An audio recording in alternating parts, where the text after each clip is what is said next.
Hello বন্ধুরা, তোমরা সবাই কেমন আছো? আশা করছি খুব ভালো আছো আর আমিও ভালো আছি। মান্টি কুকিং চ্যানেলে তোমাদের অনেক স্বাগত। তো চলে আসলাম চিকেন নিয়ে। আজকের রেসিপিটা হবে চিকেনের। তো আমি এই চিকেন কিভাবে রান্না করি চলো সেটাই তোমাদের সাথে আজকে শেয়ার করব। আর এই দেখো আমি এখানে নিয়েছি সাধারণ কিছু উপকরণ। এখানে আছে আদা, রসুন, পেঁয়াজ, লাল লঙ্কা, তেজপাতা, জিরে গুঁড়ো আর হচ্ছে লঙ্কা গুঁড়ো। তো এগুলো কিন্তু আমি পেস্ট করে নেব, শুধু তেজপাতাটা বাদে। আর এই দেখো আমি কেটে নিয়েছি এখানে আলু। তো আলু খেতে আমার ভীষণ ভালো লাগে। আর এইখানে দেখো আছে টমেটো কাটা। আর এই দেখো আমি কড়াইটা বসিয়ে দিয়েছি, কড়াইটা গরম হয়ে গেছে, দিয়ে দেবো তেল।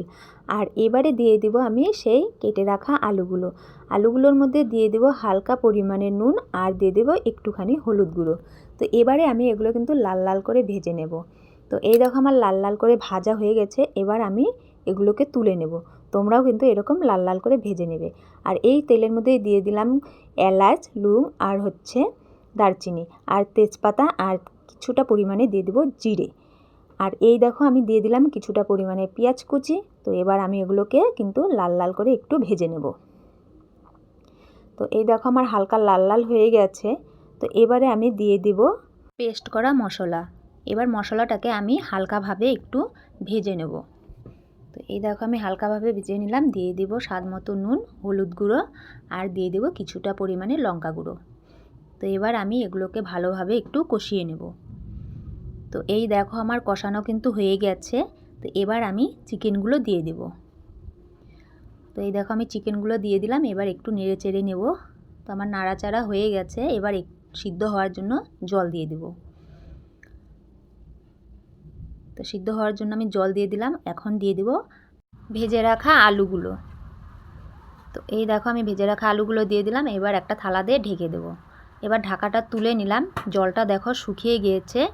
তো এবারে আমি দিয়ে দেব সেই কেটে রাখা টমেটোগুলো। তো এবার আমি ভালোভাবে কিন্তু একই সাথে কষিয়ে নেব। আমার কিন্তু তরকারিটা কষানো হয়ে গেছে। তো আমি ঝোলের জন্য দিয়ে দিলাম জল। আর আমি কিন্তু গরম জল ব্যবহার করেছি, তোমরাও কিন্তু গরম জলই ব্যবহার করবে, তাহলে তরকারির কিন্তু টেস্টিটা খুব ভালো হয়। তো এই দেখো বন্ধুরা আমার চিকেনটা কিন্তু রান্না হয়ে গেছে। দিয়ে দিলাম আমি গরম মশলা। তো এবার আমি কিন্তু এটাকে নামিয়ে নিব। তো বন্ধুরা কেমন লাগলো আমার আজকের চিকেন রেসিপিটা? আমি খুব সাধারণভাবে রেসিপিটা তৈরি করলাম।